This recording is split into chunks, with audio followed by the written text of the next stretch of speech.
പ്രിയമുള്ളവരെ, ഒരു കുഞ്ഞ് എന്തിനെയെങ്കിലും ഭയപ്പെടുന്നുവെന്ന് തോന്നിയാൽ അമ്മ അവനെ തോളിലെടുത്ത് ഭയപ്പെടുത്തുന്ന കാര്യങ്ങളിൽ നിന്നും മറച്ചു പിടിക്കും. ഇതുപോലെയാണ് സ്വർഗീയ പിതാവും ചെയ്യുന്നത്.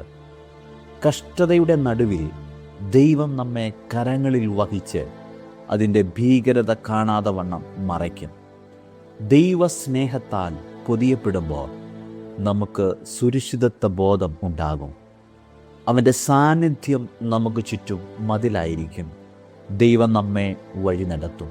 27-ാം സങ്കീർത്തനം അതിൻ്റെ 5-ാം വാക്യത്തിൽ, അനർത്ഥ ദിവസത്തിൽ അവൻ തൻ്റെ കൂടാരത്തിൽ എന്നെ ഒളിപ്പിക്കും, തിരുനിവാസത്തിൻ്റെ മറവിൽ എന്നെ മറയ്ക്കും, പാറമേൽ എന്നെ ഉയർത്തും. ദൈവം നമ്മെ സഹായിക്കുമാറാകട്ടെ. ആമേൻ.